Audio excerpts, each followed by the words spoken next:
स्वागत है आपका। आप देख रहे हैं द न्यूज और मैं रानी गुप्ता आपके साथ। इस वक्त की बड़ी खबर सामने आ रही है कर्नाटका विधानसभा चुनाव के रिजल्ट से जुड़ी हुई। बता दें कि लगातार ये कवायद की जा रही है कि कैसे भी करके कर्नाटका में सरकार बनाई जाए। इन सब के बीच में सूत्रों के हवाले से बड़ी खबर सामने आई है और जेडीएस ने ये क्लेम किया है कि कुछ कांग्रेस के नेता हैं जो कि उनके एमएलए को खरीदने की कोशिश कर रहे हैं। और ऐसे में यह संभावना और भी अधिक इसलिए हो गई है क्योंकि जेडीएस के जो नेता हैं कुमारस्वामी, वो दरअसल इंडिया में मौजूद नहीं है, जिसकी वजह से इस समय कांग्रेस के जो नेता हैं वो इस कवायद में लगे हुए हैं कि जेडीएस के कुछ विधायकों को अपनी ओर कर लिया जाए, जिससे कि कर्नाटका में बहुमत के आधार पर वहां पर सरकार बनाई जा सके। तो वहीं दूसरी ओर देखने को मिल रहा है कि बीजेपी भी आने वाले नतीजों को लेकर के पूरी तरीके से तैयारी करने में जुट गई है। बता दें कि कर्नाटका के सीएम बसवराज बोम्मई और बीजेपी के अन्य नेताओं के साथ पूर्व सीएम बीएस येदियुरप्पा के बेंगलुरु स्थित आवास पर अहम बैठक की गई है और इस बैठक के क्या मायने हैं, इसको लेकर के चुनावी नतीजों के साथ कयास लगाए जा रहे हैं कि बीजेपी अभी से तैयारियों में जुट चुकी है। Comment how you are confident now. Everyone is saying Congress. Priyanka Kharge says that we will win by majority. Win by majority, and there is no chances for hung assembly and at all. Even I say that there is no chance for hung assembly. We will win with comfortable majority. Okay. And I am very much confident. So last time also there were allegations of BJP making a Operation Lotus kind of a situation here in Karnataka. No, see, we never did it. 1 year they only ruled, no. 1 year it was a coalition government and it failed miserably. Sir, DK Shivkumar says that it is they did the unholy alliances. Sir, DK Shivkumar says that Congress party will come around 141 is what he is guessing. How much is confident? Let him be happy with 141 till tomorrow. The reality will be there. Sir, who would be the chief minister's face for BJP, sir? Let us see. Let us have a legislature party. But and sir, your parliamentary party. JDS is very confident and they said ki we will be the definitely kingmaker and they are already decide to whom they are going. I just saw this thing that Kumaraswamy said will not become king, he will become king. And everybody has got his own right to have his own assessments. I don't know. I don't want to comment on other party leaders' assessments. So your I got my own assessments. Your comments on R. Ashoka's statement yesterday, sir. But I don't know. I have not talked to him. What is your comment What about is his B plan? I am not aware. But sir, overall, one important question: how and why you are so confident after this exit poll? You think that all exit poll will be wrong? It has been proved wrong last time in 2018. Yes, sir. The same thing will be proved wrong this time. लगातार कर्नाटक के आने वाले result को लेकर के इस समय बातें हो रही हैं और सूत्रों के हवाले से यह बड़ी खबर सामने आ रही है कि कांग्रेस के कुछ नेता जेडीएस के एमएलए को खरीदने की कोशिश कर रहे हैं और लगातार उनसे संपर्क बनाए हुए हैं। हालांकि जेडीएस जो है वो एग्जिट पोल के नतीजों के हिसाब से तीसरे नंबर पर आ रही है और तो वहीं कुछ जो न्यूज चैनल हैं वो ये दावा कर रहे हैं कि कर्नाटका में इस वक्त यानी कि इस इलेक्शन के दौरान कांग्रेस की सरकार बन सकती है और इसी के साथ ही बीजेपी दूसरे नंबर पर आ सकती है। तो वहीं कुछ न्यूज चैनल ये दावा कर रहे हैं कि कर्नाटका में बीजेपी की सरकार बनेगी। बता दें कि कर्नाटका में विधानसभा की कुल 224 सीटें हैं। सरकार बनाने के लिए 113 सीट बेहद जरूरी है। अभी भाजपा की सरकार है और एग्जिट पोल में त्रिशंकु विधानसभा की आशंका जताई जा रही है। हालांकि भाजपा और कांग्रेस अपनी अपनी सरकार बनने का दावा पेश कर रहे हैं। आपको बता दें कि 13 मई को सुबह 8 बजे से मतगणना शुरू हो जाएगी। पहले डाक मतपत्रों की गिनती होगी, इसके बाद ईवीएम खुलना शुरू होगा। 8:30 बजे से रुझान आना शुरू हो जाएंगे और 12 बजे तक स्थिति साफ होने की उम्मीद जताई जा रही है। बता दें कि कर्नाटका में अभी भी बीजेपी की सरकार है और इससे पहले हर 5 साल में सत्ता की अदला बदली का रिवाज रहा है। आपको बता दें कि कर्नाटक के मुख्यमंत्री बसवराज बोम्मई ने यह कहा है कि त्रिशंकु विधानसभा की कोई संभावना नहीं है, हम आराम से सरकार बनाने जा रहे हैं। डीके शिवकुमार कल तक अपनी 141 सीटों से खुश होने दे। मुख्यमंत्री का चेहरा तय करने के लिए विधायक दल की बैठक होगी। आपको बता दें कि कर्नाटका में बीते 10 मई को विधानसभा चुनाव के लिए मतदान हुआ। इसके बाद न्यूज चैनल और सर्वे एजेंसियों द्वारा एग्जिट पोल जारी किया गया। ज्यादातर एग्जिट पोल में कांग्रेस को पूर्ण बहुमत मिलता हुआ नजर आ रहा है। हालांकि कुछ में बीजेपी को भी बहुमत मिलने के अनुमान जताए गए हैं।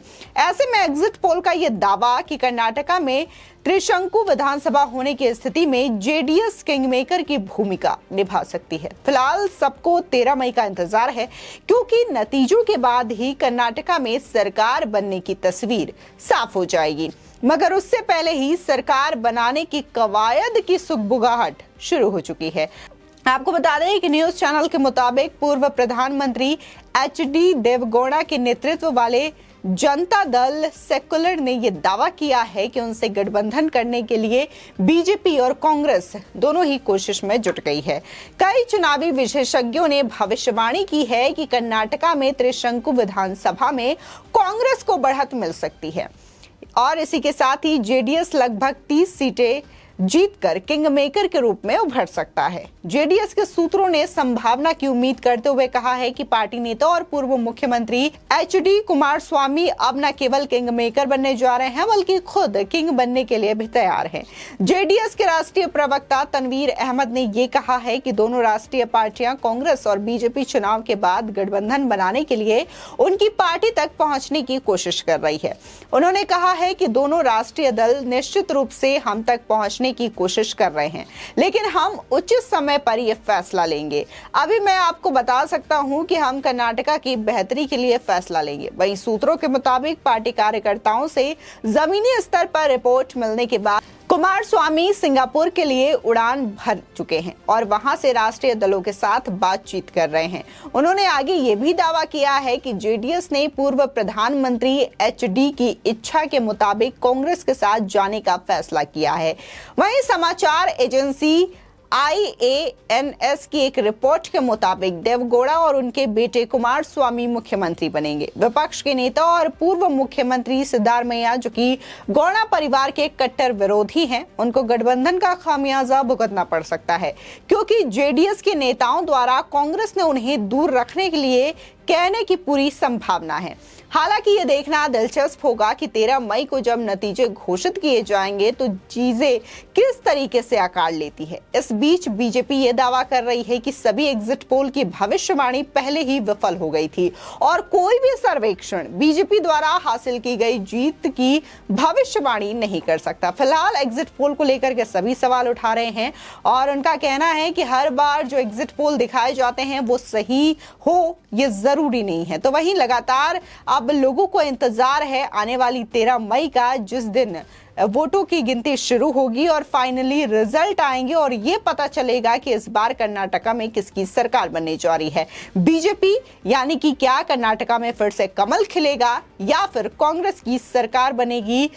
तो वहीं दूसरा सवाल ये कि अगर बीजेपी की सरकार वहां पर नहीं बनती है और कांग्रेस की सरकार बनती है तो क्या इससे राहुल गांधी और तमाम कांग्रेस पार्टी की उम्मीदें जगेंगी। बता दें कि कुमारस्वामी जिस तरीके से अभी सिंगापुर में हैं और उससे पहले ये कहा जा रहा है कि कुमारस्वामी ने यह दावा किया है कि अगर बीजेपी या फिर कांग्रेस उनके पास आती है और अगर ये कहती है कि वो गठबंधन उनके साथ करे, कांग्रेस हो या फिर बीजेपी हो, तो उनकी एक शर्त है। अगर वो शर्त मानेंगे, जो पार्टी उनकी शर्त को मानती है उन्हीं के साथ वो गठबंधन करेंगे। उनका कहना है कि उन्हें सीएम बनाया जाएगा कर्नाटका के, तभी वो किसी पार्टी के साथ गठबंधन करेंगे। लेकिन अगर एग्जिट पोल के मुताबिक बात की जाए तो यहां पर कांग्रेस और बीजेपी जो है वो अलग नंबर पर नजर आ रही है। जहां कांग्रेस कई सारे एग्जिट पोल पर फर्स्ट नंबर पर नजर आती है, तो वहीं सेकंड नंबर पर बीजेपी नजर आ रही है और साथ ही जेडीएस नजर आ रही है। इससे पहले भी कई सारे इलेक्शन में ये देखने को मिला था त्रिशंकु के आसार बनते हुए, लेकिन वहां पर देखने को मिला कि बीजेपी ने सरकार बना ली थी। खासकर पूर्वोत्तर के राज्यों में जो हाल ही में चुनाव हुए हैं वहां पर भी ऐसी चीजें साफ तौर से देखने को मिली है। और इससे पहले भी अगर हम बात गुजरात की करें, उत्तर प्रदेश की करें या फिर उत्तराखंड के इलेक्शंस की करें तो वहां पर भी यही चीजें देखने को मिली और बीजेपी को किस तरीके से बहुमत हासिल हुआ ये भी तस्वीरें लोगों ने साफ तौर से देखी है। फिलहाल कर्नाटका के इलेक्शन में किस तरीके से सियासी घमासान थे, किस तरीके से सियासी मुद्दे थे, इसको लेकर के जनता जो है काफी ज्यादा जागरूक नजर आई और जिस तरीके से कर्नाटका को लेकर के जो वोटिंग परसेंटेज हैं वो भी काफी ज्यादा अच्छे नजर आए हैं। ऐसे में लोगों को उम्मीदें हैं कि इस बार जो सरकार बनेगी वो उनके हित में बनेगी। फिलहाल देखने को मिला था कि प्रधानमंत्री नरेंद्र मोदी ने भी वहां पर कई सारी रैलियां की और इस रैलियों के दौरान काफी ज्यादा लोगों की भीड़ थी और ये भीड़ साफ तौर पर इस बात के लिए इशारा कर रही थी कि कर्नाटका में इस बार बीजेपी की सरकार बनने जा रही है, कमल खिलने जा रहा है। तो वहीं एग्जिट पोल में भी ये देखने को मिला है कि बहुत सारे एग्जिट पोल ने ये दावे किए हैं कि वहां पर बीजेपी की सरकार बन सकती है। लेकिन इससे पहले अगर दूसरे एग्जिट पोल्स पर नजर डालें तो कई सारे ऐसे भी चैनल हैं जिन्होंने ये दावा किया है कि इस बार कर्नाटका में कांग्रेस की सरकार बन सकती है, क्योंकि वहां पर यही रिवाज है कि हर 5 साल के बाद वहां पर सरकार बदलती है, यानी कि कोई भी सरकार रिपीट नहीं होती है। तो ऐसे में यहां पर दोनों सिचुएशन बन रहे हैं कि कांग्रेस की सरकार बन सकती है अगर ये रिवाज रिपीट ना हुआ तो। अगर बीजेपी की सरकार बनती है तो ये अपने आप में एक ऐतिहासिक जीत होगी बीजेपी के लिए, क्योंकि दोबारा से बीजेपी की सरकार कर्नाटका में रिपीट होना ये अपने आप में एक बड़ी बात होगी।